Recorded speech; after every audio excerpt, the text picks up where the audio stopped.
Mary Giuseppe here. I want to spend a little bit time, totally unscripted for me, about auditioning for the media, or pitching, as we call it in this industry, pitching the media, and what it is to actually come to New York, or even if you live in New York, you are now seeing New York in another layer that will make you stand out. You know, people always think that getting booked on TV or getting a role is all about being the best. That's not true. In my opinion, being booked on television or being booked as a talent in any capacity is not so much being the best, but being the last one standing. So let me give you some insight into how producers think. Producers are looking for the reason not to put you on television. It's the exact opposite of what you think. So you must take every single excuse away from them so that you're the only person left standing. So there are no many reasons, she's traveling, what if we have a problem? She looks okay, but that makeup is a little bit dated. He's good, but he always wears these clothes that are too big. Yeah, he's good, but they're good, but they talk too much. They're gonna shout over the host. These are all things that they're thinking that are gonna keep you from getting on TV. So I guess the number one important thing that I want to share right this second with you is that in order to get booked on television, in order to get the job for yourself, you must be the last talent standing. And in order to do that, you have to really master your sound bites and your sight bites. Another thing about auditioning or pitching is that you have to totally isolate your experience from anything that's happening all around you. New York is just like, oh my God, it's sensory overload. And when you move into that room, you have to be the only thing that you're focused on. My kids never call me. My significant others, my office never calls me. They know that when I land in New York, especially when I'm ready to pitch or do a show, I am in the bubble. The world does not exist. Nothing can take my attention away and my focus and clarity away from what I want to accomplish. Please turn off your phones. Please put them on silent. First of all, there's nothing more rude than to have a phone go off that's your phone during a pitching session, or God forbid, during a media shoot. That will be the last time you're ever booked. Trust me on that. So, put yourself in that bubble. Tell your significant others, you know what, I love you guys, but I have spent and invested so much in this, I cannot let the world crowd in on my experience. And when you get into that room, the same thing must happen. You're going to meet other fabulous people. Oh my God, the other people in these media sessions are amazing. The other people that you're going to sit next to in an audition, they're incredible. But if you spend too much time and energy, enthusiasm, and run your own personal battery down, being engaged in what's going on around you, when the time comes for you to step onto that mat into your audition, you're going to be used up, you're going to be distracted, you're not going to have paid attention to what's going on in front of you, and you will be ill prepared. There are no do-overs in a 2-minute pitch session. There are no do-overs when it's a one-take show, especially for live TV. You must remain focused. So keep yourself in that bubble until you're ready to be on the mat. The next thing that I love is that if you happen to be fortunate enough to be able to watch the people in front of you do a pitching session, again, stop chatting around you. Stop checking your phone and texting and taking selfies. Boys and girls, this is classroom study. This is 101. My dad used to say, you don't take a college course in the subject, you take a college course in the professor. Same gig here. If you can understand the style that a producer likes to be pitched in, you are way ahead of the game. Does the producer like to shake hands or not shake hands? You don't want to offend. Pay attention. Oh, they're not a handshake person. Okay, hey, how you doing? Do not crowd them in. What is their personal space? Do they like to have it 12 to 16 inches apart? If you're moving in or the person in front of you is moving in and you find that producer backing up, what have you learned? Oh my gosh, large personal space. I won't crowd that person in. Does that person want to be pitched to and then respond, or does he want to do a 10-second burst of energy, convey, and then have that person who's pitching, receiving your pitch, be able to engage with you. What is their style? How do they work? Are they immediately a little bit assertive and aggressive with their response, trying to shake you up a little bit?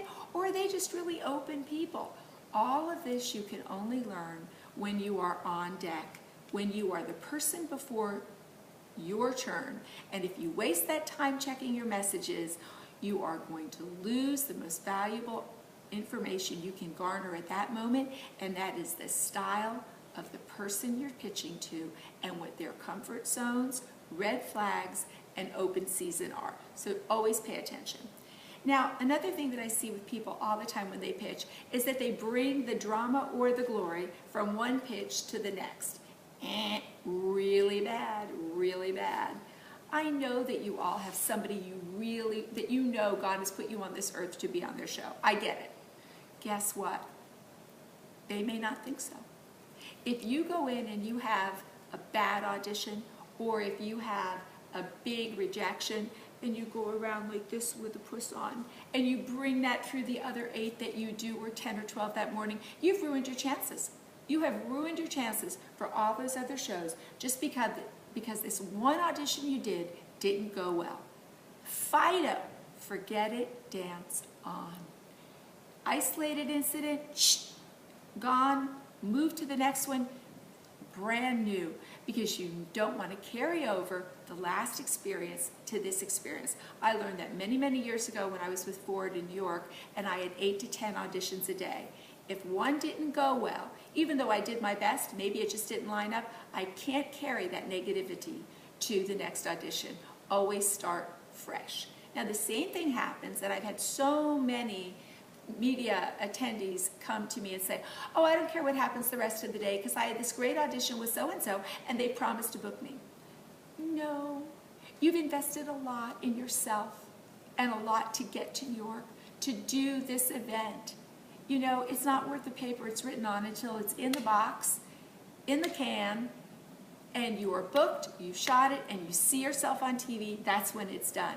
So the flip side is, don't become overconfident. If a producer says, we love you and we're going to book you, what that really means is you have a shot and we wish you well and we're going to do our best for you. However, please do not get that overconfident and bring it to the next and say, well, I don't need you. Because listen to me, they're fine with that. They don't need you either. So, ixnay on that overconfident say, and please don't go in and say, so-and-so just book me. Because what does that make them feel like? There's huge competition on network TV. They don't want to hear so-and-so just, booked you, because then they're like, well, great, I don't need you either. Be humble and be happy and forget about what happened the 15 minutes before. The only thing that matters right now is the person you're talking to. So always come in with a clean slate. Clear the energy. I actually physically go into a space, close my eyes, and actually do a quick cleanse before I step into the next box. That works best for me. I'm a very energetic, intuitive kind of person, and I really actually do clear my energy. So if you've had something catastrophic take place, make sure that you even go to the lady or gentleman's room, wash your hands, and just shake it off, boys and girls. Next one. What else can I share with you about being there? Oh, how you present yourself is really important.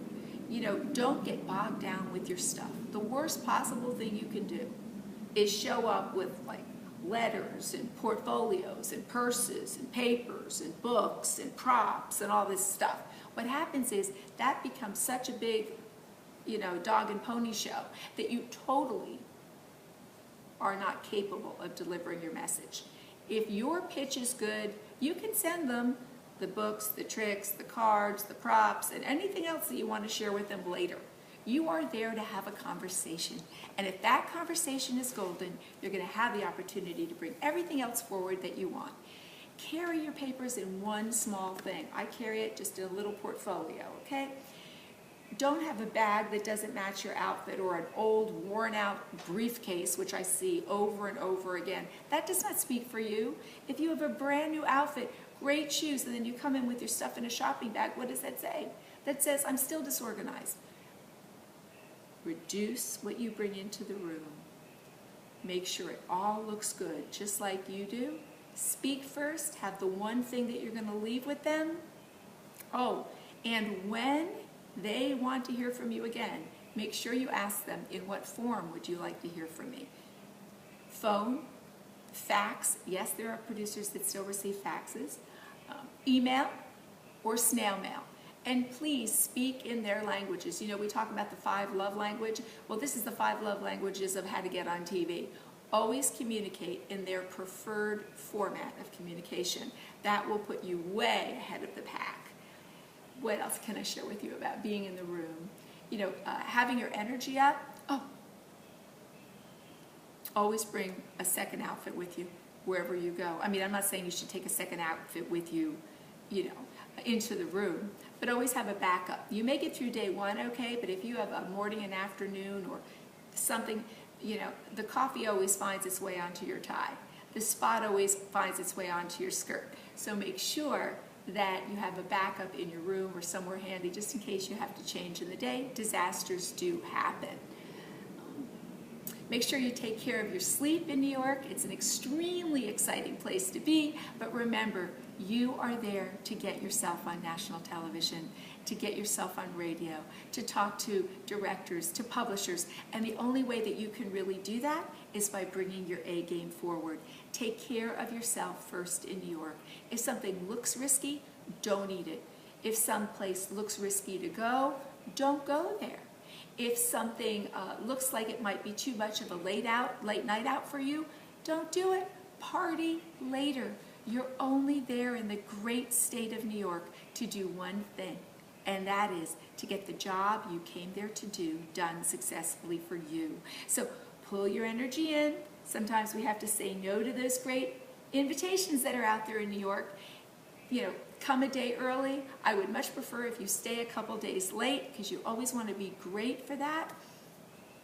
And you know what? Have a great time after you're successful. But when you're in New York, make sure that you understand distraction is everywhere. Opportunity is everywhere. It's so easy to get lost in the shuffle.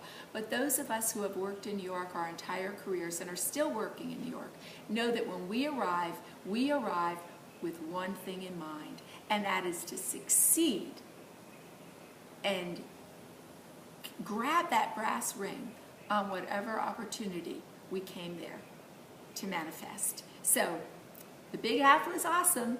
I love it, you love it, but delay that gratification until you get the job done.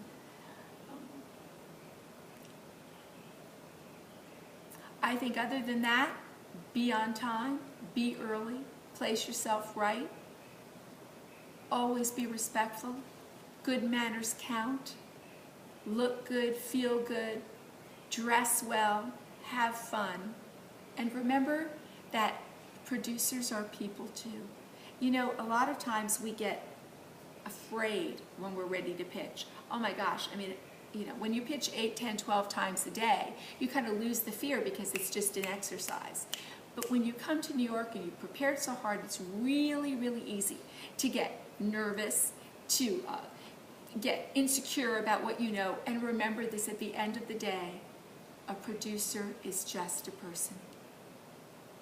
And you don't have to blow them away with your extraordinary brilliance. They will get that about you later. But what you do have to do is establish likability, rapport, relatability, and relevance. That's the key. If the producer likes you, they like you for your show, you're going to do fine. You know, take the pressure off yourself. Have a conversation. They're real. They get up every morning, they go to Starbucks and get coffee, they work out at the gym, they work 2 long hours. I mean, we all live the same lives. So don't think of that producer, don't think of that casting agent as this scary thing in the sky. Think of that person as your friend. Think of that person as an opportunity to create a new friendship and a new dialogue. And if you approach your pitch as a chat, then good things always happen. So that's in a nutshell some of what I've learned over the past 47 years, and I hope that it helps you prepare for New York. Have a blast, get there early, stay late, But while you're there, make sure you get the job done that you came to do. Good luck. Mwah. I love you. See you there.